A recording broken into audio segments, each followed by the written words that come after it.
Hello world! I am with my Crassula vatagolum. Isa sa mga jade plants ko wherein hindi na ako natutuwa sa itsura niya. Kaya trinim ko siya, or prune. I did pruning last time. If you see my previous video, ito yung isa sa mga prinun ko. Like this one, ito yung isang clip na hinango ko from my previous video. Wherein I pruned all the leaves. I cut them all. Tinanggal ko lahat yan to encourage new leaves. There we go. Ayan, nag-enjoy naman ako sa kakakat. Although nakaka-guilty. Pero it's so satisfying. Maabangan ko siya kasi growing season na. So, hopefully this year, mga new leaves na ang tumubo. And we'll see kung malalaki sa mga dahon na. Ngayon kasi maliliit na yung mga dahon niya. Tingnan mo. Although, expected naman siya kasi medyo may kaedadan na to. I think this is 5 or 6 year old jade plant. If I am not mistaken. Kaya yan, kinalbo ko siya. Yan. Kaya yung mga dahon na yan, hindi ko pa siya itatapon. Kailangan ko pang itanim sila. Yan. Kaya yung itsura niya, di ba?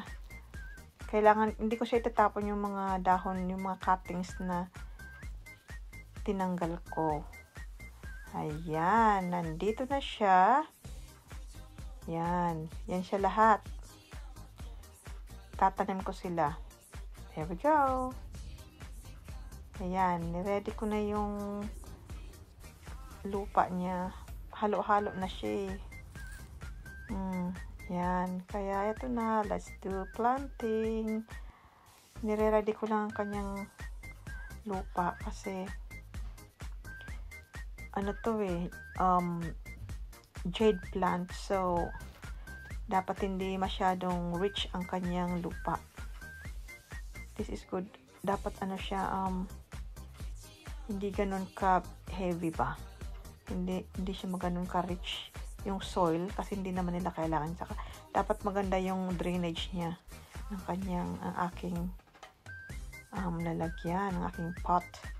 Kaya ang plano ko, yan ko siya, hilera ko lang siya kasi hindi ko na alam, hindi ko na siya pwedeng ilagay sa isa-isang individual pots. That's why I bought this big one. Kaya ihilera ko na lang siya para naman lahat ko sila maitanim. Ayoko silang itapon. Nanghihinayang ako kasi nakaka-satisfy yung madaming, ano ka, nagpo-propagate ka. Madami kayong bagong plants. Yung iba niyan, pinamimigay ko na lang. Basta nag-enjoy lang akong, propagate ako. Tinatanggal ko muna yung mga excess na dahon sa lower part. Kasi hindi natin yan kailangan. Ayan, ganyan. Tatanggalin ko yung mga ganyan. Yan. Yan. Tanggalin ko siya. Para naman pag binaon ko siya sa lupa, wala nga harang-harang na dahon. Yan. Well, ganyan lang niya siya. Kaya itatanim na natin yan. Para lang tayong magtatanim ng palay. Hindi ganyan. O diba, ganyan lang. May I make hole? Ay, hindi siya hole. Para basta hilera natin yan. Yan, enjoy. Ayan, go na lang. Isa-isa. Kailangang hindi siya ganun kalalim. Yan, para naman makita niya sa ibabaw. Ayan. Basta hihilera ko lang siya.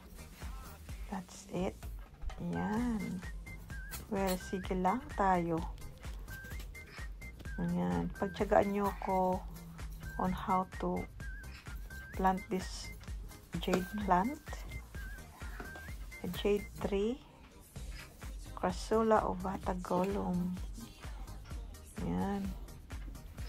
Hindi ko pa siya nakitang namulaklak, kaya abangan natin. Ito, mga babies pa siya. Di ko alam kung anong gagawin ko dito pag tumubo. Pamigay ko na lang.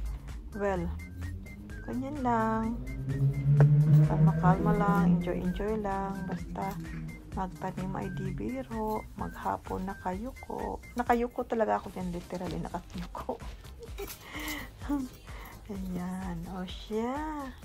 Enjoy.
Ayan, malapit na mapuno. There we go. Ayan, ito na yung finished product. Hinilera ko lang siya dyan. So, medyo mahabang pot. There we go. Kaya, ayan. Dilig-diligan na natin ng konti. Konti lang. Hindi nila kailangan ng madaming tubig. Ayan. Konti lang na tubig. And then, aabangan natin pag tumubo na sila. Right. Bye for now. See you later. I will update you soon. God bless us all.